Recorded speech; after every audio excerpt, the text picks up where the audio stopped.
Hey authors, not to freak you out, but what if that bad thing comes to pass? Could you be okay anyway? I'm Claire Taylor, and I'm going to prove to you that no matter what happens, you can continue to be a writer.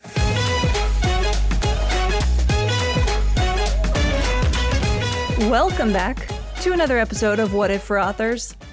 I'm so glad you're here. My name's Claire Taylor, and I'm an Enneagram certified coach for authors, as well as a humor and mystery writer.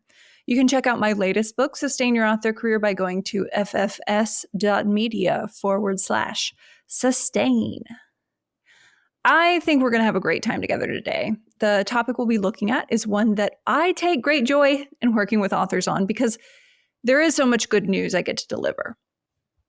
If you're listening to this close to when it releases, it'll be early September-ish, Labor Day, maybe even Labor Day precisely, if my calculations are somewhat correct. I think that's appropriate for the topic we're talking about today. Earliest September is when many folks with school-age kids are able to take their first deep inhale of the new school year.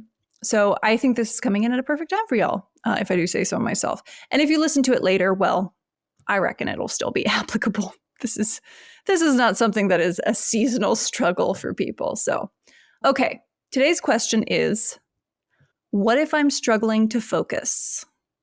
And boy, is that one we can all relate to, huh? The environments we spend our time in are not necessarily designed for focus for the most part.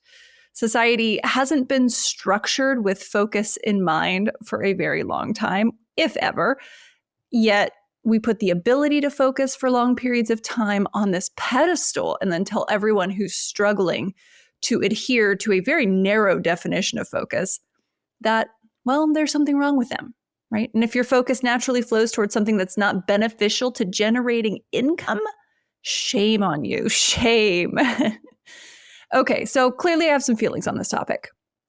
You probably do too, and why wouldn't you? It's sort of a dream to be able to sit down and focus for hours of uninterrupted time. And, you knock out all your work and then go, I don't know, sit in a garden and read for the rest of the day or go meet up with friends or whatever. But that's just a dream most of the time, right? Dreams are important to have, but they can also be a bitch. They can also haunt us. So when I'm talking about focusing, inevitably a question about ADHD will come up. A lot of folks have it or suspect they have it, and there's a big conversation around it recently. So it's sort of front of mind for us. And I think that's great. I'm all for destigmatizing the different ways in which we experience life. So here's what I'll say about ADHD in the context of our discussion today about focus. Please don't say, that won't work for me right away because you have ADHD. Okay, so that's not I'm not even going to try it excuse if you have ADHD. So the Enneagram is all about noticing where our attention flows. And there are a lot of reasons why we may not feel in control of our attention and therefore may struggle to focus our attention where we want it to be. Most of the non-medical interventions, like mindfulness, that can help us with focus are also suggested to help people with ADHD. So the things that we talk about on these episodes, the mindfulness practices, are also things that you can do that will help your ADHD, right? So if you need medication, go get the medication, right? Go talk with your doctor. You two are the best equipped to make that decision. But you can also do these mindfulness practices, right? You can build these in as well. There's no, interfering with your medication by doing mindfulness. So if you're dismissing some of these mindfulness interventions and practices because you have an ADHD diagnosis, you are doing that out of fear instead of knowledge, just to put some words to that. So the last bit I'll say about ADHD before we dive into all the other focus stuff is that yes, the discussion of it enters my conversations with authors of two specific Enneagram types most frequently. There are two types where I end up having this discussion, essentially. Are those the only two types that could have it? I don't know. I don't think so. But it does make sense in the context of how these two types respond to their fear. One of the types that I commonly have this ADHD conversation with, their fear is manifested through muted attentional patterns or checking out. right? So that makes focus very difficult because everything's feels kind of distant. And then the other is their fear manifests through scattered attentional patterns. So the stronger and more unaddressed the core fear is of these types, the more likely they are to suspect or possibly even be diagnosed with ADHD. And, they may have it. So I'm not saying they don't. But I know there are always questions about which types can have what. And when it comes to things like, depression, anxiety, or even being on the autism spectrum, my experience is that all types are fair game. But with ADHD, there are two types where it shows up and makes a lot of sense for showing up most frequently. So yeah, I'm not naming those types. You might be able to guess. Feel free to guess. I'm not going to confirm or deny, but yeah, if I'm working with you one-on-one, it may come up. Anyway, moving on from ADHD because I'm not a doctor and I'm getting exhausted from towing the line here to make sure I stay in my lane. All right, so today we're going to look at why it's really fucking hard for everyone to focus, why the world makes it an uphill battle, what other factors may be at play besides environmental, what you can do for yourself to retrain your brain, and why you might be beating yourself up about it for no good reason from the start. All right, let's see. I think I want to talk about phones, trauma, emotions, perfectionism, capitalism. There's a lot to get to in this discussion about focus. So I'm just going to pick one and dive in, I guess. So we need to talk about our phones first, obviously, and like computers and screens in general. So you're either listening to this on your phone or maybe a computer, right? Maybe a smart TV, whatever. Either way, these devices were not and are not designed with human flourishing, let alone focus, in mind. They are designed for maximum use. So there's a book called Irresistible by Adam Alter that's incredibly illuminating on this, the sort of design that goes into our devices. It breaks down how the mechanisms of our smartphones have exceeded our brain's capacity for conscious decision making, essentially. We're starting to recognize this more as a society lately, right? That this is happening, but it's important for everyone listening to hear me when I say you will not beat the addictiveness of your phone with willpower alone. Our brains aren't evolving as fast as this technology is. Hubris will tell us that if we're just strong or smart enough, the phone won't control us, but that is wrong. That is hubris because the science shows that the phone is able to hijack our dopamine receptors before we even know what's happening. If you play video games, it's the same thing. So these gamification techniques have surpassed our brain's ability to think its way free of the traps.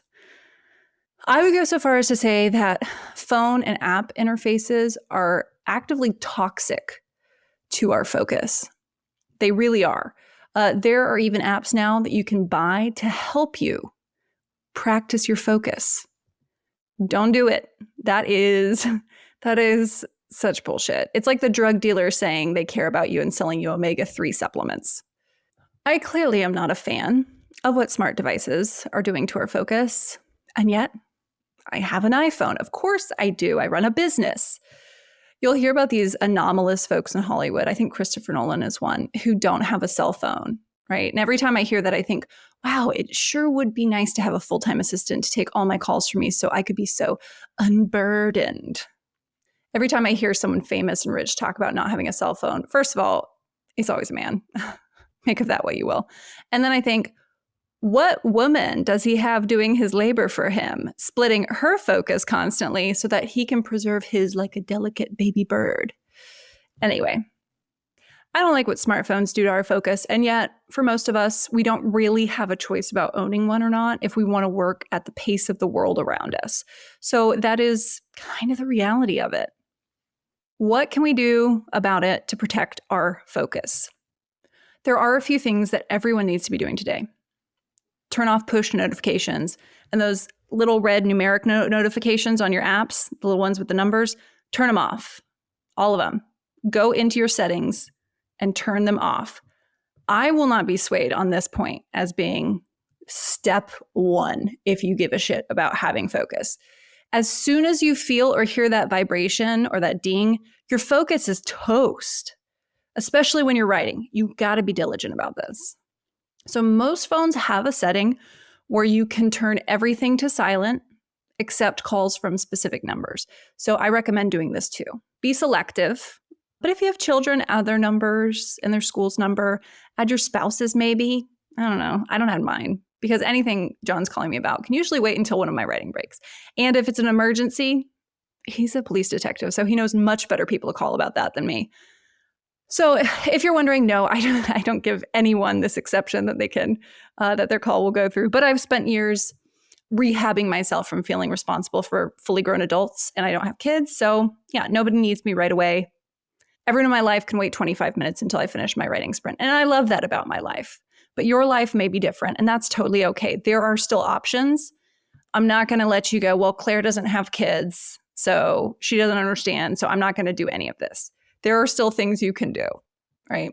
But be very choosy in whose problems you let interrupt you during your writing time. And this goes extra for Enneagram 2s because you're hooked on helping people, and an opportunity to do that will always feel more appealing to your brain than writing the next sentence, even if there's no urgency to whatever request is coming through. So if you are not someone's emergency contact, do not list their number as one of these that can come through. Okay, so phones. Allow them to interrupt your thoughts as little as possible when you're not actively using them for something. When you are not proactively going, I need to look this thing up, right? Erase those interruptions. Eliminate them as much as possible. Now, when you are actively using your phone, I suggest you don't give yourself complete free rein. Use apps to limit your screen time, especially on social media and news outlets. So social media is built for us to scroll endlessly on it. And our brains will just do that if we don't build interventions prior to starting the scroll. It's not only the fact that your brain is going from one image to the next, it's also what those images are that can really screw up our focus. So think about this. Within the course of like 10 minutes on something like TikTok or Instagram, you might see 2 authors celebrating big milestones, right? Activate envy or some other feeling of inadequacy when you see that. And then you see a puppy video. And right now, I want a puppy so bad that just seeing these makes my heart ache. And then maybe you see an image of bloody body parts from a war zone, right? I don't even think that sequence I just described, the author celebrating to puppy to war zone, is even an extreme example that I'm giving, right? This is like everyday scrolling social media for many of us. So, what the fuck is your brain supposed to do with all that? You think you may close the app, move on with your day, and your brain isn't somehow still scrambling to process all that emotional information? Yeah, no wonder we're struggling to focus. We just gave our brain impossible homework to do in the background of our activities. So this is the same with news outlets. We're social creatures, and we're not built to take on the worries and pain of the entire world all the time. It makes it very hard to focus on the worries and pain of those around us who we can actually impact when we're carrying the weight of the world. So I was chatting with Becca Syme a few months ago, and she said something to the effect of people need to check the news, not watch it. Absolutely spot on. And I would actually go a step further to say that most of us don't even need to be checking the news on a daily basis, right? Maybe check local news every so often because that's your community, right? Staying informed about your community, that's totally normal. And humans have been doing that since the dawn of time. But maybe keep up with the national news from time to time to be an informed voter. World news can also keep us informed since voting for federal officials requires some knowledge of their beliefs on global politics. And maybe there's something going on in a place in the world and you think, okay, I do want to donate or I do want to do a little something for this. But if you stop to think about how often you are actually taking action based on the information you read about on the news, and getting freaked out and in a panic is not action, it's not productive action, then you may realize that most of your consumption of the news is not being turned into useful action. It's being used to fuel an outrage addiction, to fortify your existing beliefs, and to fuel you with adrenaline. So, do those sound helpful to being able to focus your attention where you want it to be? Or do those sound like the kinds of things that hijack our brain by putting it into hyper or hypo aroused states so that calm focus becomes impossible? So, you have to make a choice here. You have to make a choice between focus and the consumption of news and social media. And I want everyone listening, and I probably need to do this myself, to look with honesty at the choice we have been making, because we may try and fool ourselves into thinking that we could do both, or that we are choosing focus when that is not the reality of the patterns we've been following. So I promise you that the days when you spend the least amount of time on your phone or computer will, on the whole, be some of the best days of your life. So think about it. Outside of a few exceptions, the times when we forget about our phones are when we're out with friends in nature, watching our kids' sporting events, reading a paperback book, maybe a pool day, all of those. Those are the kinds of activities that strengthen our muscles of focus too. So consider that when you're fighting against the idea of limiting access to your phone. The way to well-being is not through a screen. There are other things that can negatively impact our ability to focus. So trauma is a big one. Focus requires being present, and it's difficult to be present when your body is stuck reliving a past event over and over again, and it can't move from the past into the present. So thankfully, there are a lot of effective therapeutic interventions for trauma nowadays. Some cost money, yes, but some don't. So I can't think of a better investment to make in your author career than spending money to help yourself address a traumatic event or something like CPTSD. So that would be the chronic PTSD from your childhood, or maybe like an abusive relationship, something like that. I know it feels scary to poke at that part at all, but I promise that doing so won't lose any parts of you that are helping you be creative. Right? So there's this idea that our traumas might make us better writers, and I hate that notion. I call bullshit. Lessons learned can help us be better writers, but that's not necessarily what trauma is. You can have lessons learned without the trauma. You can have the strength of getting through something without the actual trauma living in your body. So maybe once we get to the other side of traumas, they can inform our writing and give us compassion and insight. But when your body and mind are stuck in trauma, you are not a better artist, okay? So let's release that idea. Trauma just makes things harder. So working through the trauma with tools like EMDR, this is the rapid eye movement therapy, cognitive behavioral therapy, plant therapy, meditation, it's just something we all deserve to give ourselves. And it's not going to hurt your writing or your creativity. It's not going to hurt your career. It's going to make your career easier for you. So until we start to do these interventions, and I do suggest if you have something big that you need to work through, it's worth just sort of scrapping together the money to go see a therapist to have that support. But until we do it, until we start taking that first step, we can't expect our brains to have the bandwidth to focus deeply on the task at hand, on whatever that task is, especially if it's a creative one. So those are some of the general causes that I mostly see when authors are struggling to focus. There is another one, and it's simply an internalized attitude. And so I will mention it. This internalized attitude is capitalism. I always feel like I have to say that I do support capitalism so that a bunch of tech and crypto bros don't at me.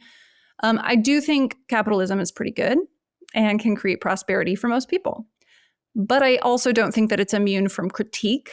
And I think it's dangerous to assume that anything should be immune from critique, even the Enneagram. So yeah, I don't think it's immune from critique, and I don't think the US is doing a very good job at capitalism lately because it's not generating prosperity for most people at the moment. It tends to be very heavily weighted towards a few people. So maybe there are some things we can adjust while still keeping it capitalism. Anyway, there's my type 1's drive for fairness showing up. Capitalism comes with its own belief system, as all economic systems do. So, one of the beliefs that's perpetuated by it is that your value is determined by how effectively you can produce. So, that's more of an implicit than an explicit component of it, but it is there. We are trained starting at an early age that our job in the workforce is to create as much value as we can in as short amount of time as possible and at the cheapest possible cost. I don't feel neutral about that idea. I believe, and this is what we learn as we do this Enneagram study, but your value as a human is inherent and you don't have to earn it. But when we learn that we do have to earn our value, we start to look at any time that isn't focused production as points off of our value. This holds especially true for Enneagram type 3s, the achievers, but I've seen the belief knocking around the minds of people of all types. And, it's a cause of consternation when someone's struggling to focus. So this leads me to this specific point. Is it actually a problem if you struggle to focus from time to time? I mean that on a human level. Is it actually a problem?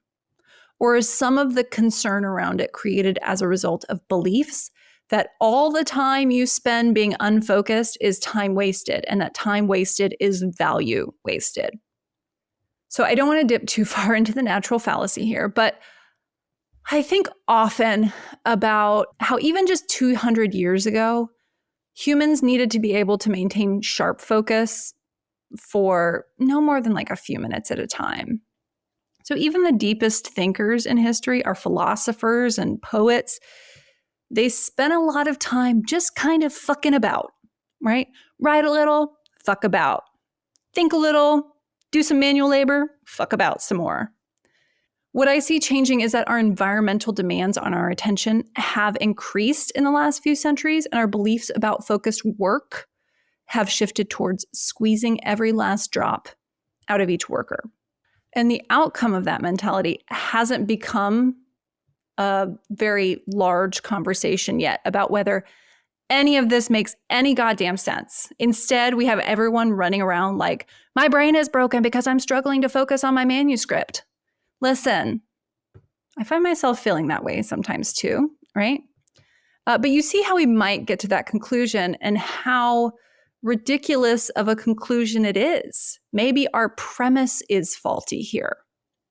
So the first really big idea I propose for everyone listening is to consider that maybe your brain isn't broken or faulty. Maybe your brain could simply benefit from some more proactive protection against the state of the world in which it is trying to function. So what if the world has run amok and your ability to focus is just fine? What if the modern world was constructed, sometimes intentionally, sometimes unintentionally, with other values and goals in mind than the average person's ability to feel sane? Some people's natural patterns of attention are going to be better suited to the existing structures than others, but that doesn't mean that you necessarily have broken parts in your brain when it comes to focus. I think that's really important for us to start with as a major concept in this discussion around focus. Maybe we are not the problem.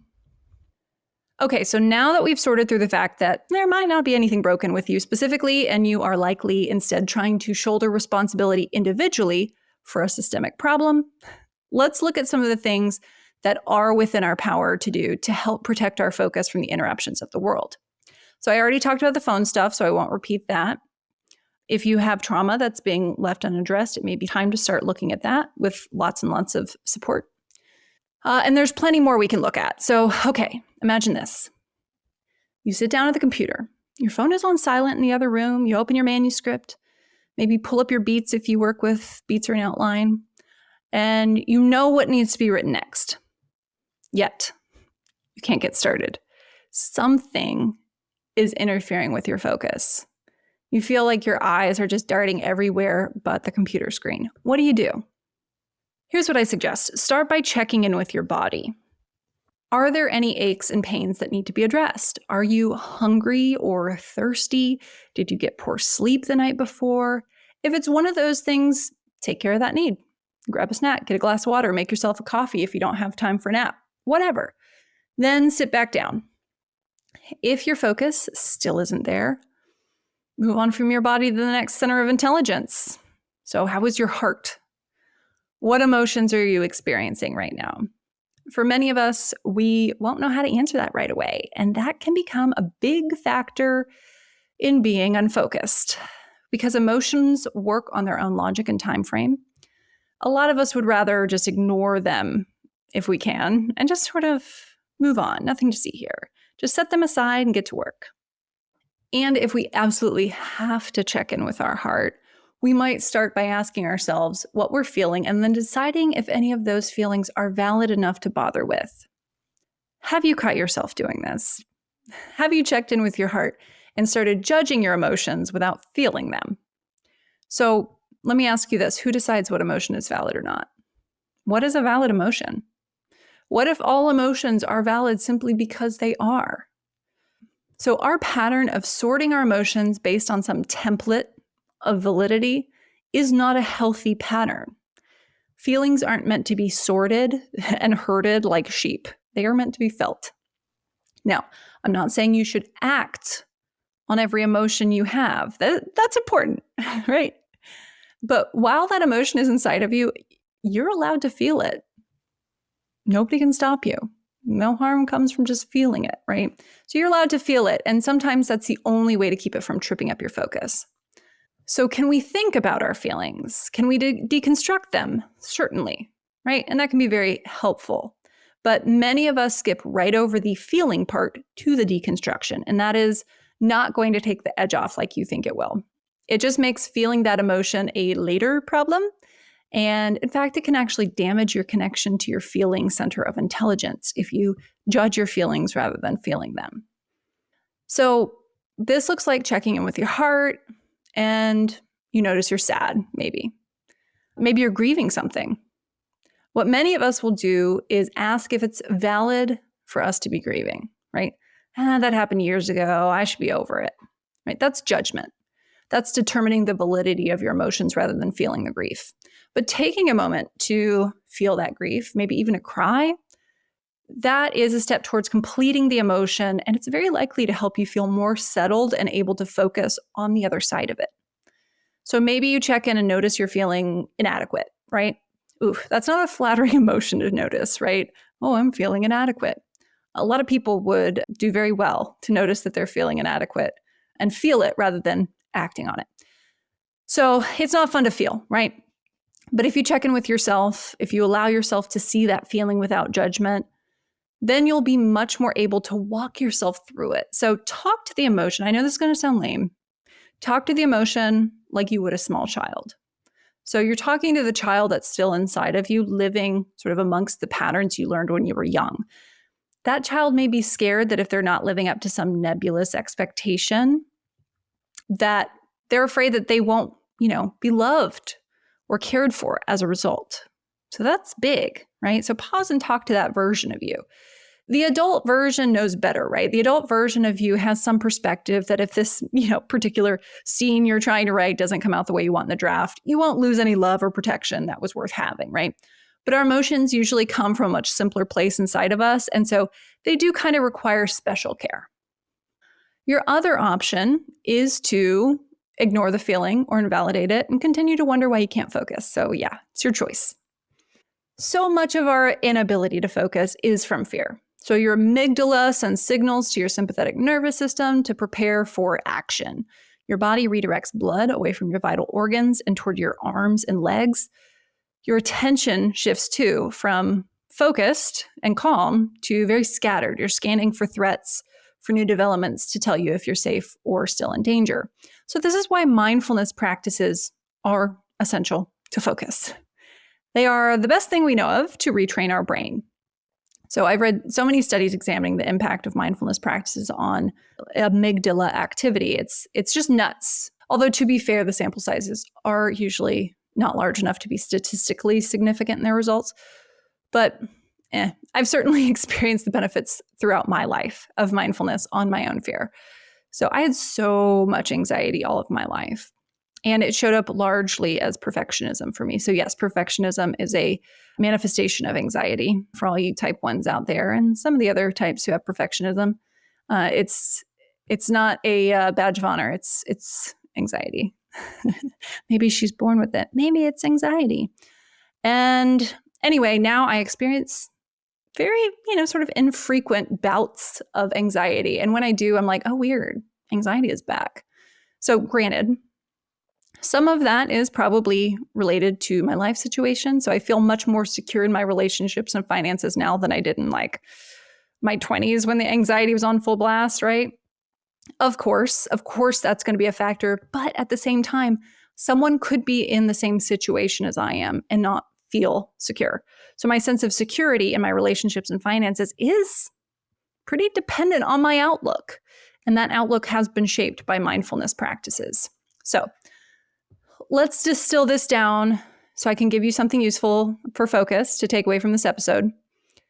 So if your focus has been jumping around throughout this episode, notice that, bring it back to my voice. And I'm going to give you a practice. So here's the full practice I do when I can't sit and focus on the manuscript, or I've been putting off, some particular emails for a while, which happens. Step 1, very simple. Sit up straight.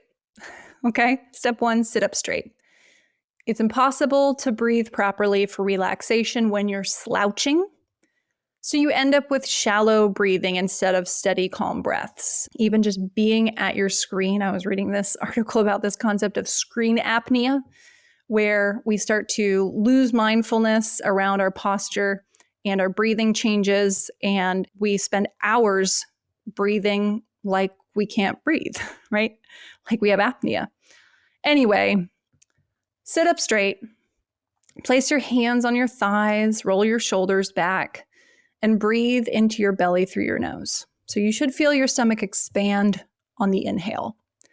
Draw your breath into your belly and then upward until you feel your diaphragm start to expand. That's really important, feeling that diaphragm start to move.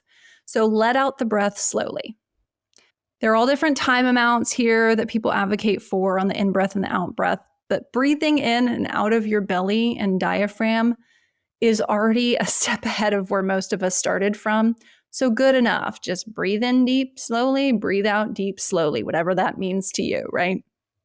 Just, if you start to get lightheaded, maybe change the rhythm a little bit. Now, check in with your head center, okay?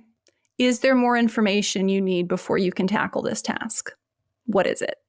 Do you still have questions you need answered? What are those? How are you going to figure those out? Is it your thinking center of intelligence that's making it hard for you to focus?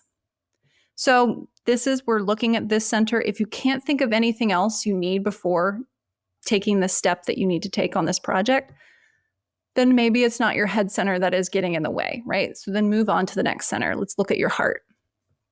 Check in with your emotions. What are they?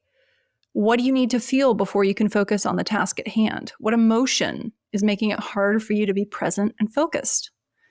Feel what needs to be felt without judgment on whether it's valid. And then, make sure you talk to the emotion kindly and with care and compassion. Next, move on to your body and check in. Are there any aches and pains that are making it difficult to be present? Do you have to pee? Are you hungry? Are you tired? What maybe needs 5 to 10 minutes of care right now for your body? Okay, now bring your attention to the task at hand that you're struggling to focus on. What is the first step? What fear is it triggering that may be splintering your attention? So in this relaxed state that you've created through the deep breathing, through the introspection, walk yourself through that fear and imagine yourself taking that first step. If you start to feel anxious when you imagine this, return your attention to your deep breathing and then go back and try again. If it still feels impossible to take that first step, if you're trying to imagine it and it's just not happening, ask yourself what support you need to take the first step. Do you need an accountability partner? Do you need a writing buddy? Do you need a more conducive environment? Hell, do you need a shot of espresso? So take a few more deep breaths and then open your eyes. So now, not only are you calm, but you may have some really interesting answers that you weren't taking time to seek out. So maybe you have a few steps to take, like caring for your body, asking for support, doing a little research, having a cry. Probably not all of those things, maybe just one or two. But on the other side of doing that, you can feel pretty confident that you've cleared the path for your focus. Or maybe just the stillness, the deep breathing and reflection was all you needed, right? That's very often the case. So maybe you open your eyes and you feel inspired and focused, and then you dive in. That's great. Okay, now, fair warning, real talk. If you are new to this technique, you're not suddenly going to be focused throughout it. Your mind will wander as you check in with your 3 centers. You'll find yourself slouching, doing shallow breathing again, all kinds of things. When that happens, the most important thing is to not get upset at yourself. This is not a failure. This is just a thing that happens with our attention.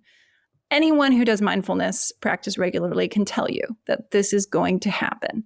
So when we notice it, we just bring our attention back to whatever we were focusing on before, and we just continue on, right? You lose focus, you're like, oh, I've lost focus. I'm thinking about something completely different. Well, that's interesting information, is observe that thought. But now it's time to go back to my heart center where I left off, right? So yeah, this is just not a big deal. Don't get mad at yourself. That's counterproductive to the exercise. So mindfulness is never an invitation to abuse or castigate yourself. It's opening a door for love and compassion, which both deeply improve our focus.